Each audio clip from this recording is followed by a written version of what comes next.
Thank you so much for tuning in to another episode of the podcast Simply Do the Work. Now, if you want to stay up to date on the latest news regarding this podcast, then please follow me at Simply Svisa on all platforms, though I'm mostly active on Instagram and Twitter. Now, before we get into today's episode, I do want to put a content/trigger warning because I will be discussing gender-based violence and abuse, and I do get rather heated or passionate during this episode, so please do take that into consideration whether or not you choose to continue listening. And now, without further ado, let's get into today's episode.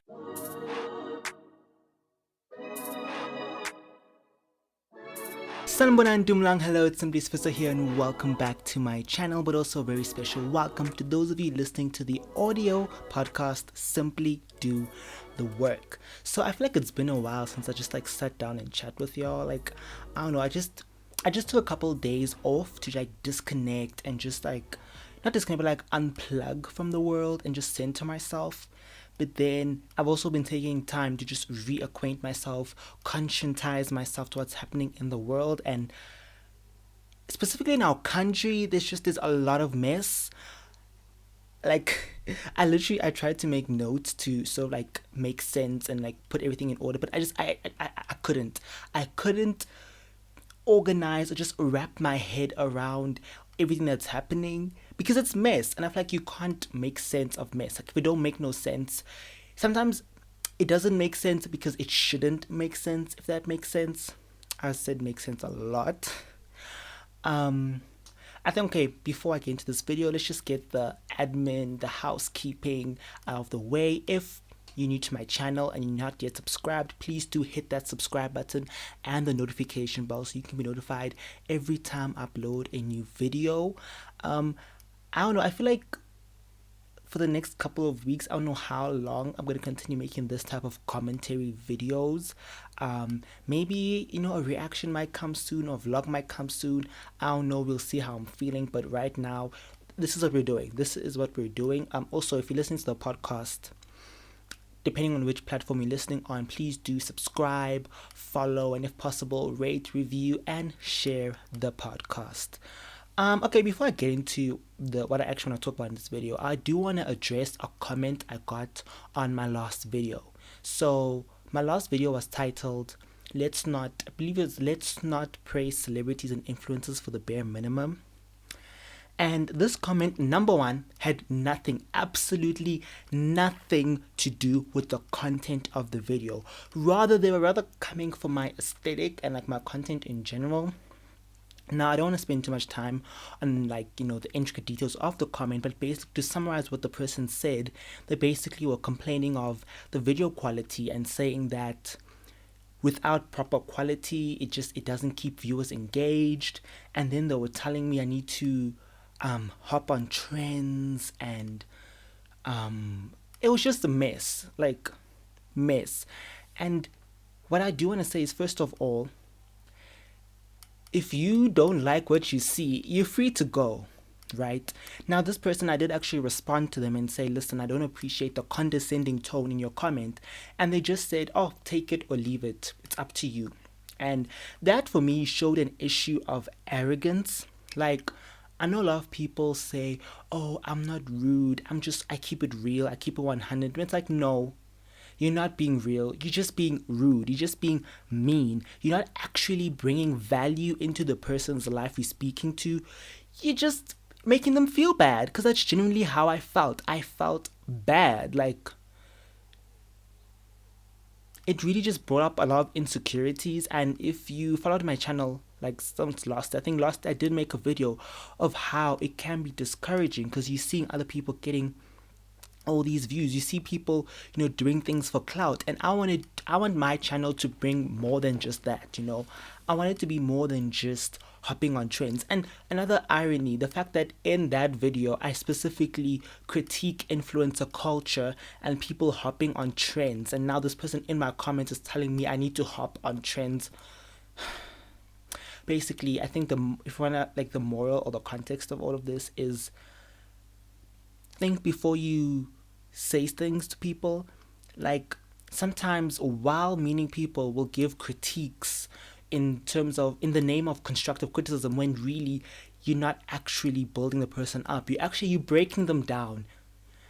It's not necessarily about your intentions, but it's about your impact. Sometimes, yes, you meant well, but what you did end up not coming off the way you wanted. And so also, if someone does correct you and say, hey, listen, you shouldn't be talking like this, or hey, I don't appreciate this, try to see it from their perspective, before you comment, can we please just be respectful and kind, and also read the room. I feel like if that I got that comment on like a vlog or a reaction or some other random video, I would have been fine. But now it's like, sir, we talk about serious issues here and you're gonna come at me for aesthetic, please. Like, also, another thing I find ironic is that the video before that, I was speaking about finding my voice and being comfortable on the space, and how YouTube has really become a safe space for me to freely be myself. And then I get another video telling me, no, what you're doing is like the video after it's on comments and says, stop what you're doing, it's a mess. It's just, that was a messy intro. Like, how do I go from that into what I actually want to talk about for this video slash podcast? So about 2 weeks ago, the concept of space and time is kind of lost on me. But yeah, just over a week ago, I remember posting my WhatsApp status that the church's silence on black issues and Black Lives Matter and what's happening right now is hurting my spirit. Like, it really was affecting my spirit as someone who grew up in the church, as someone who, holds Christian ideals close and dear to my heart. And to see churches either, doing poor responses or not responding at all, like just ignoring as if it's not happening, it really, those types of things really do a number on you and your faith. It really makes you question and like how do I fit into all of this, And by the grace of God, one of the churches that I'm involved in actually, they dedicated a service, speaking about it, and they raised some valid points. Like, I can literally show, these are all the notes. Y'all can't see nothing. If you're watching the video, you can't see. Y'all can probably hear those pages doing the things because this microphone is so sensitive. Anyway, yeah, so they spoke about it, and they also raised some really compelling arguments and issues, because I was listening to a podcast the other day. God is Grey, the podcast. Check it out. Check out her YouTube channel, God is Grey. Highly recommend. And one of the guests on the podcast said, as a Christian, you can't just take the love, the power, the mercy, and the grace that you get from Jesus Christ, but negate all the harm that the church as an institution has caused. The homophobia, the sexism, the racism. If you think of in terms of how Christianity came to the continent of Africa, through colonization, through slave trading, and how that narrative has sort of been twisted into this white savior. A lot of times when you read about colonization, they'll say things like, oh yeah, they brought civilization into these communities. It's like, they'll say stuff like, they discovered Africa, or they discovered the Americas. It's like, you can't discover a place where people were already living, where a society was already established with its own principles and values. This narrative of a white savior that has been basically ingrained and fluidly allowed to exist within not only the context of history, but even in today, it needs to stop, because we need to understand that lives were destroyed. Till today, we are still suffering because of what began generations, hundreds, if not thousands of years ago. And where I'm going with this is basically it. Now, okay, let me just say before I carry on any further, I'm not questioning God. Isn't me attacking religion or spirituality, but rather it's me. I was confronted with this of the church. How do I say this? The church and Christians a lot of the time seem more concerned with the death of Jesus and what it means for their souls and the afterlife, and they don't pay attention to how Jesus lived while he was still on earth.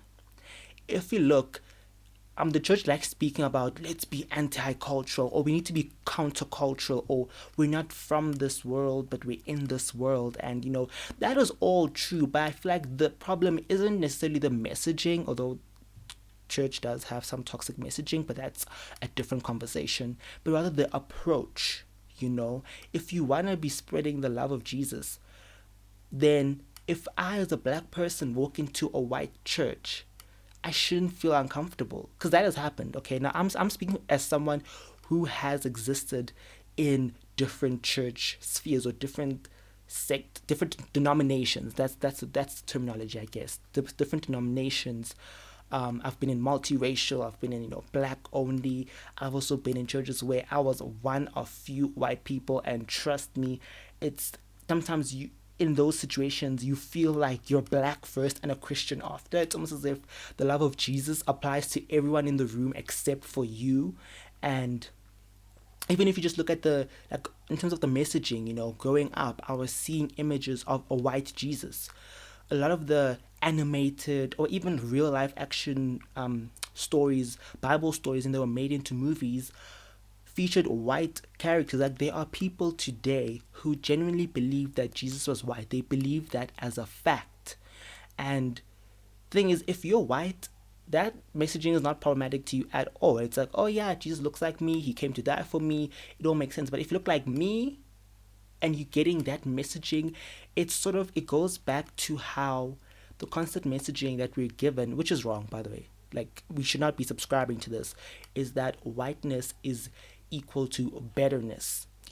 That is why white people felt entitled to colonize. They felt entitled to take black people as slaves, to basically exert power on these people, because they saw themselves, and some do still see themselves, as better than. And girl, this has gone so all over the place. Like, I keep saying, and the point, but I don't get to the point. I think, if you're a Christian, I feel like churches, this is the time, this is the area where we need to rise up and stand. Because if you look at another thing, Jesus, one of the reasons why, if you look at the context of, what Jesus came to do when he was here on earth, and, his entire life story, in terms of the historical context, Jesus was crucified for creating political unrest. Jesus was literally shaking the table for the socio-political climate of the time. Jesus was mixing with Gentiles, Gentiles being non-Jews. Jesus was talking to women as if they were actually people and not property. And that's actually a point I want to get to later on in this. Jesus, there are people who are against protesting, but forgetting that there is literally a verse where Jesus basically, you could say, ransacked the church, for lack of better words. Please don't take everything I say like verbatim. Take it with a grain of salt, because there's only so much I can, discuss in this type of setting. But basically is that we need to actually do the work. I mean, it doesn't just help to just say, I'll be praying for you. Like, I appreciate the prayers, but also sometimes, like, you can keep your prayers. If all I'm getting from you is prayers, keep it. Christians, whether you're black, white, to us, regardless of your belief systems, even if you're not Christian, everyone has a role to play, to stand up and do something about what is happening, about the world we live in, fighting against the oppressive systems that continue to affect people's lives. Because I think the problem is, the church sometimes, it sees itself as being in a bubble, and that the rest of the world happening outside. Like, in terms of the whole, we are in the world, not from the world. Not realizing that the social political climate of the world determines, or it does have an impact on religious spheres, or within a religious context, within the institution. And things, until churches and Christians and congregants and leaders come to terms with the issues, how the social political climate affects the inner workings of the church, then it also won't be possible for them to go out and to actually spread the love of Jesus, which is actually, it isn't about just, all of us secluding ourselves and segregating ourselves, which is what you see in a lot of churches. But I could go on. I could go on. This could honestly be its own video, and I'll probably make one in future. But yeah, that's just something I need to get off my chest there. Ooh. Okay, girl, let's just breathe. Because I still have quite a few things I need to get through. It's like this is gonna be a long one. So yeah, there's that. The church and how I've just been having that internal conflict, and also just evaluating and seeing how the church is responding, and that it's kind of like whether they're responding or not. Like the silence also says a lot. And another group of people who have been quite silent as of lately is men, in terms of the gender-based violence issue in our country, South Africa. I think, believe it was last night, I posted on my WhatsApp status that my advocacy for black cishet men is tired. It really is, because you realize that a lot of these black men do not want equality. No, they want the same privilege that white people currently have. And it's kind of like, you can't expect us to tear down white supremacy for you, but leave all these other oppressive systems in place. Because that's the thing also, which I think we need to come to terms with, that all these oppressive systems allow each other to coexist. You've got white supremacy, you've got the patriarchy, all of these things, racism, tribalism, sexism, all these things coexist because of each other. Like, you once you break down one, you have to break down the others, because of intersectionalities, because of how black women and people of the LGBTQ plus community are still marginalized, even within their race, within their ethnicities. And it's so the other day, I was talking to a friend of mine and saying, the same black men who get upset and all up in arms when a white person says, but all lives matter, will turn around when we're talking about gender-based violence and say, but not all men. And it's like, it's like, how you have the range to see why it's wrong for a white person to say hashtag all lives matter when we're speaking about black lives matter. But then when we're talking about how men are violating, abusing, and murdering women and children, suddenly it's like, I don't know, you lose the brain cells. You honestly, and I think something that needs to happen when we're having such conversations, and this is what I got from church actually, is you need to recognize who you are in the conversation. Recognize your biases, recognize your privilege. That's what needs to happen whenever we're having these types of conversations, whether it be on racism, gender-based violence. Recognize who you are in the conversation. And then don't try to silence other people. I feel like that's the thing. I feel like what a lot of men are doing is that they just want to be like, when they say but not all men, they just want like, not all men are like that, so stop talking, just shh, this is an issue. It's basically gaslighting 101. And also we need to discuss the issue of victim blaming in these cases. Women are being murdered at an astronomical rate. If you look at the statistics, the rate at which women are being murdered in this country is the same as countries that are like in active war. And people still had someone had the audacity to say, what did Tsegofatso Pule do to that, caused for her death? Like, what did she do that made a man decide to stab her and hang her while she's 8 months pregnant? At this point, I don't even know what needs to happen. It's kind of like, my primary intention whenever I make these videos and these podcast episodes is not necessarily to present the answers, but I'm just hoping to start a conversation, because a lot of people aren't speaking about this. Like, if you think of when George Floyd's murder went viral, the whole world was up in arms. And I don't want to take away anything from that. Like, black men, period, we shouldn't be dying like that. No one deserves to be murdered for there's no way of justifying why black men are dying at the rate that they're dying at the hands of police But at the same time, it's like the erasure of black women, of, you know, black trans women, of the queer community when it comes to these struggles. We got Breonna Taylor. No one is coming up for Breonna Taylor the same way people came up for George Floyd. And Breonna Taylor, I believe that case happened before George Floyd. Hopefully by the time this video is up, more people will know about Breonna Taylor. But basically, she was shot like 8 times in her house. You see why the whole victim blaming, or putting it on women to, I don't know, act respectably, or, you know, to be safe. I don't know what you expect these women to do, because literally just for breathing, just for existing, they're being killed and murdered. And so I just, until all black, like, if your Black Lives Matter excludes women, excludes the entire LGBTQ plus community, I cannot be a part of that.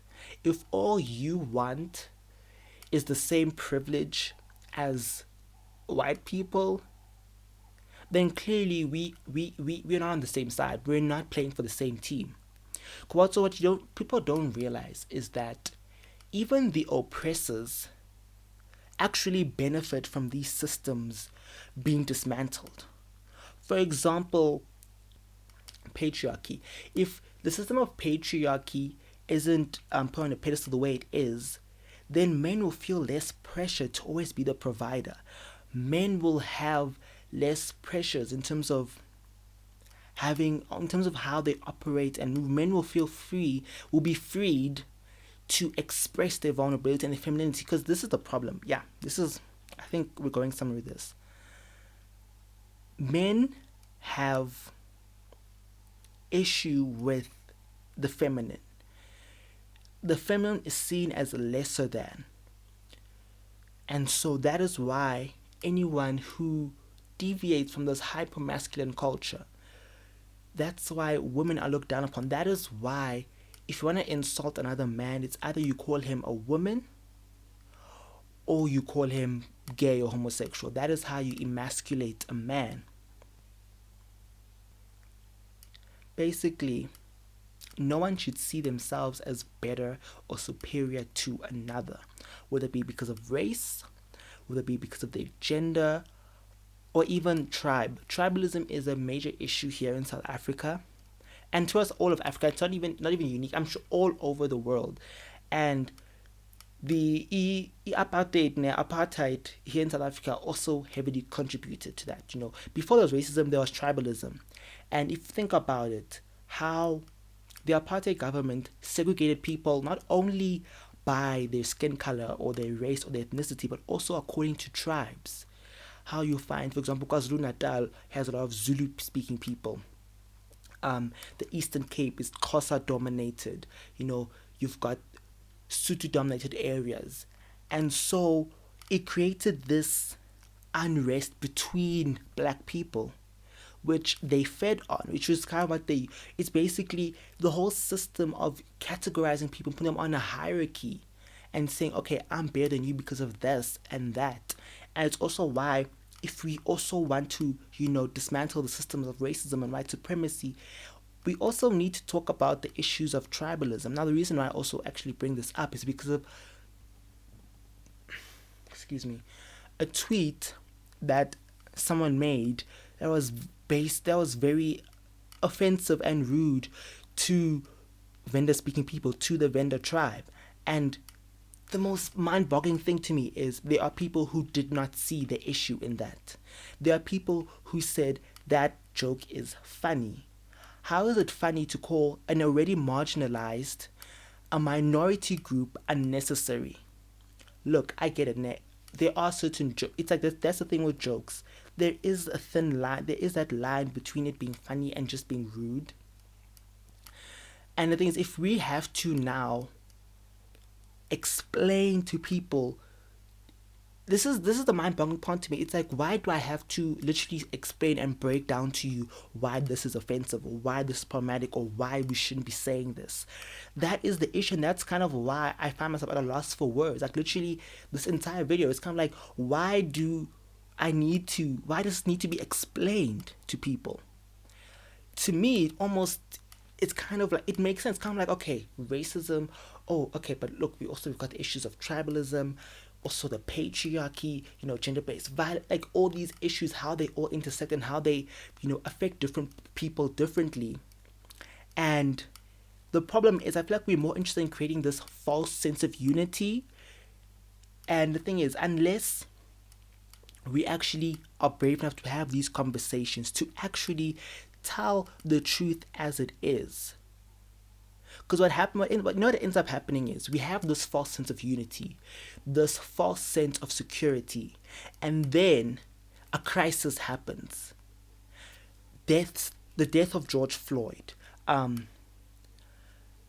women and children continually being murdered and abused, people tweeting these offensive remarks, all of these crises happening.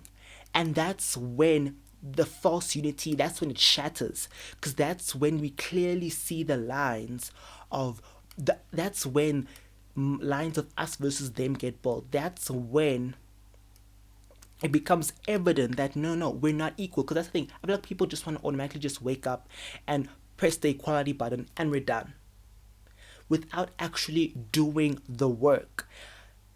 That's also kind of why I like the podcast is named Simply Do the Work, because I feel like, yeah, we spend time having, you spend time just being like, oh, but guys, let's just not focus on things that divide us, but let's focus on what brings us together. And you have people living, there are genuinely people who, like, I didn't realize this until now, but people genuinely living in a post-racial world.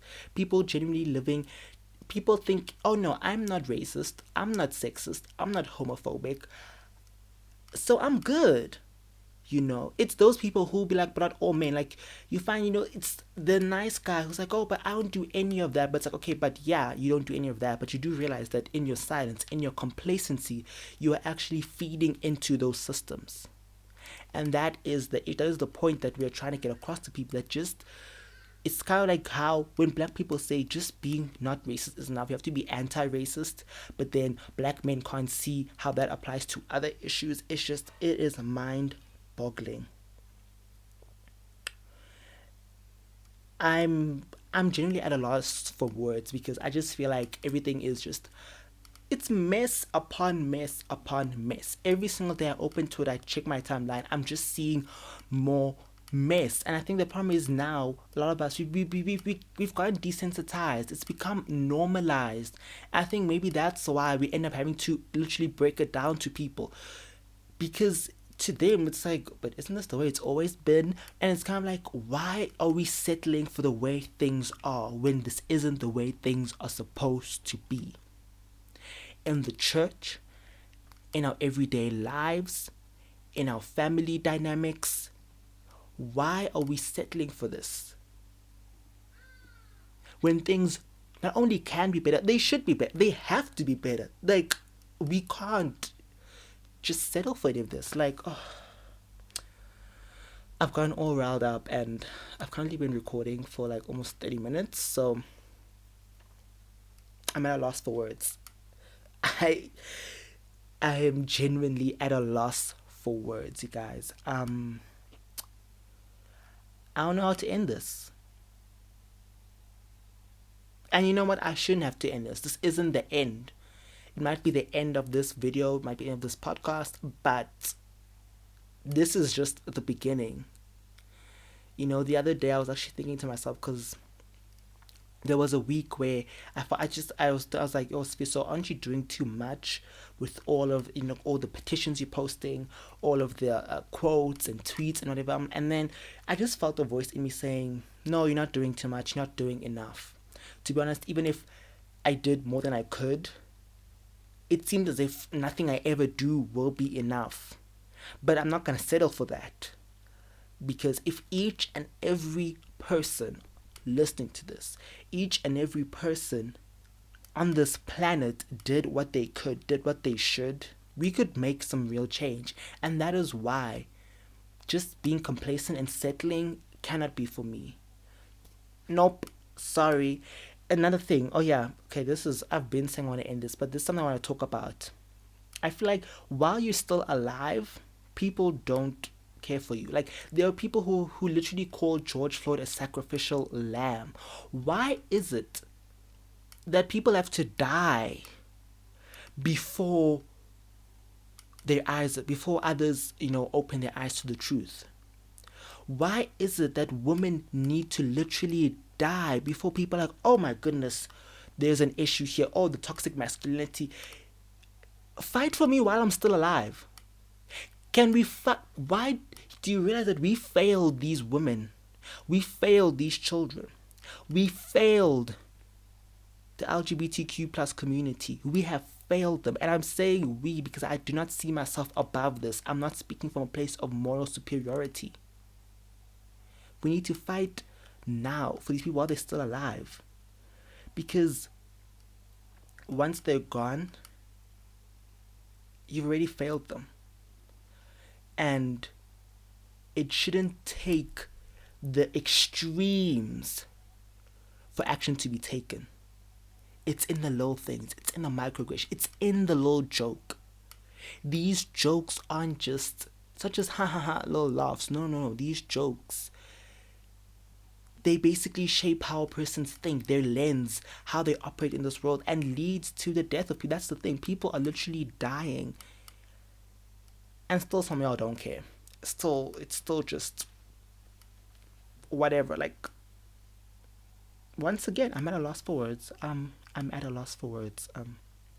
As I said, this isn't the end. The conversation needs to continue. I hope you're having these conversations with people, the people in your everyday life. Because what matters most, it isn't what you do on the public stage. That's the thing that people fail to realize. It's about when no one is looking. What do you do? What do you say? What do you think? And so, on that note, thank you so much for listening and watching. If you enjoyed this, please like, share, and subscribe. And yeah, also feel free to let me know what you think in the comment section down below. Until we see each other again, until you hear from me again, I love you guys so much. Bye, guys.